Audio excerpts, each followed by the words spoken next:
Good morning বন্ধুরা, কেমন আছেন আপনারা? বাঙালিয়ানাইন রিচমন চ্যানেলের আরও একটিবার একরাশ ভালোবাসা ও শুভেচ্ছা নিয়ে ভিডিওটি শুরু করছি। কাল রাতে এখানে প্রচণ্ড পরিমাণে স্নোফল হয়েছে। রিচমন্ডে সাধারণত খুব বেশি একটা স্নোফল হয় না।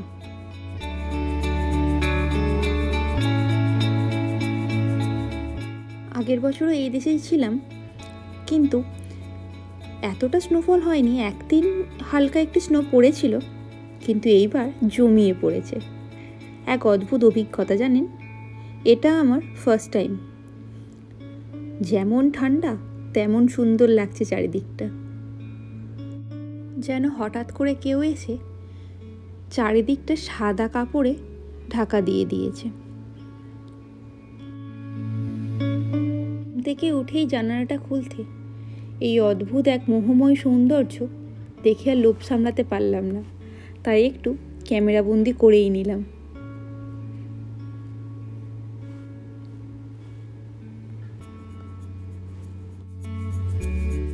আগের দিনই ওয়েদার রিপোর্ট বলেছিল ভারী স্নোয়ের সম্ভাবনা আছে, তাই আগে ভাগেই রাস্তায় ওরা লবণ ছড়িয়ে দিয়ে গিয়েছিল।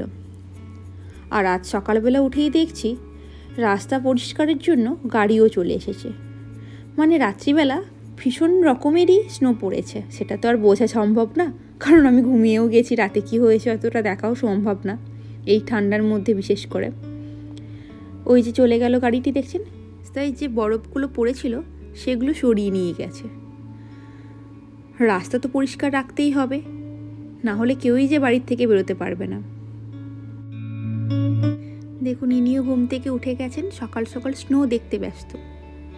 বলতেও পারে মুখে, বলছে মামা স্নো স্নো।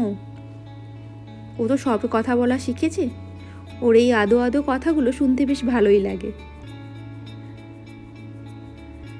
ও দেখছে আমি কি ভিডিও করছি, ও তো বুঝতে পারছে না।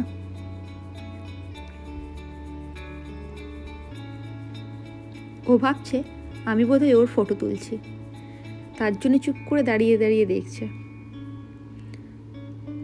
চারিদিকটা আপনাদের একটু ঘুরিয়ে দেখাই, বারান্দা থেকে কি অদ্ভুত সুন্দর লাগছে না?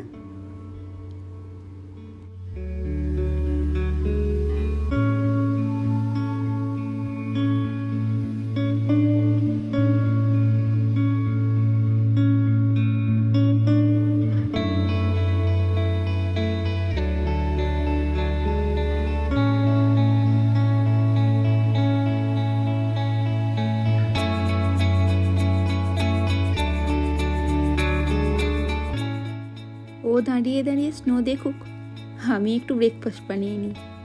এই স্নোফল দেখে তো আর পেট ভরবে না, তাই সবার আগে দরকার ব্রেকফাস্ট। ভাবছি ব্রেকফাস্টে বানাবো ঝালঝুজি, তার জন্য এখানে সব সবজিগুলো হালকা করে ফ্রাই করে নিচ্ছি, আর ওদিকে সুজিটাও একটু নেড়ে রেখেছি। আর ইনি আমার সাথে বসে বসে দেখছেন আমি কিভাবে কি রান্না করি। ওর ইচ্ছে শিল্পে বসে রান্না করা দেখুক, কিন্তু ও তো পড়ে যেতে পারে, তার জন্য ওর চেয়ারেই বসিয়ে দিয়েছি। দেখুন বাইরেটা, ওকে বসিয়ে দিয়ে ভাবলাম বারান্দাটা থেকে একটু ঘুরে আসি, না হলে ও আমার সাথে বারান্দায় আসতে চেষ্টা করবে। এই ঠান্ডার মধ্যে ওকে না বের করানোই ভালো। কী যে সুন্দর লাগছে বাইরে দাঁড়িয়ে।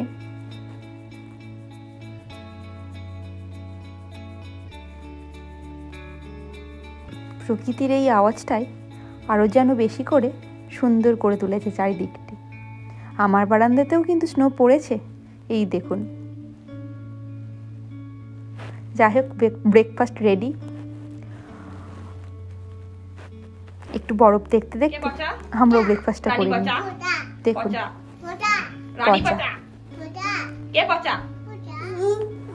ব্রেকফাস্টের সময় ওর ইচ্ছে ও নিজের হাতে খাবে, তাও আবার নাকি আমায় ভিডিও করতে হবে। দেখুন অবস্থা মেয়ের, কত বড় না হয়ে গেছে। সবসময় চাইও স্পুন, মামা স্পুন।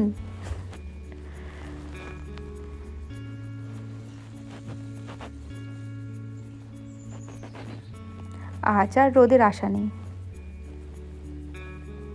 সূর্যি মামা আজ বোধহয় ডুব দিয়েছে। লাঞ্চ করে তিনজনে মিলে একটু স্নো দেখতে বেরিয়েছি। দেখলাম অনেকেই বেরিয়েছে, তাই দুটো সোয়েটার রানীকে পরিয়েছি, আমি নিজে দুটো পরেছি। পরে তিনজনে মিলে একটু ঘুরতে বেরিয়েছি। কি সুন্দর যে লাগছে দেখুন, সাথে একটু বল বানিয়ে নিয়েছি। ওর বাবাকে বলছি একটু তোমায় মারি, ও বলছে না না, রানী আছে, মেরো না। কি যে ঠান্ডা, কিন্তু লোভ সামলাতে আর পারলাম না। মেয়ে কোল থেকে নেমে আর কিছুতেই বাড়ি যেতে চাইছে না। দেখুন অবস্থা, ও নাকি বরফ নিয়ে খেলবে। দেখুন, ভয়ও লাগছে ওর যদি পড়ে যায়, তাই ধীরে ধীরে চলে যাওয়ার চেষ্টা করছে। চারিদিকটা একদম শান্ত, আর কেউ যেন ম্যাজিক করে সাদা কাপড়ে ঢাকা দিয়ে চলে গেছে। এবার বাড়ি যাই, অনেকক্ষণ তো একটু ঘোরাঘুরি হলো, ঠান্ডা লেগে যেতে পারে। ওর কিন্তু বাড়ি যাওয়ার একটুকু ইচ্ছে নেই। কি যে বরফ পড়েছে চারিদিকটা।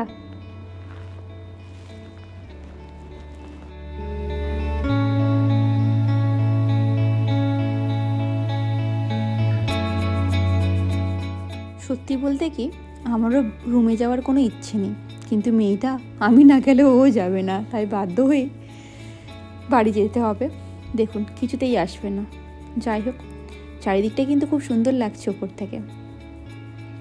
আমার ভিডিওটি যদি ভালো লেগে থাকে তাহলে প্লিজ লাইক, শেয়ার, কমেন্ট করতে কিন্তু ভুলবেন না। আর যারা নতুন দেখছেন দয়া করে সাবস্ক্রাইব করে নেবেন। আসি তাহলে।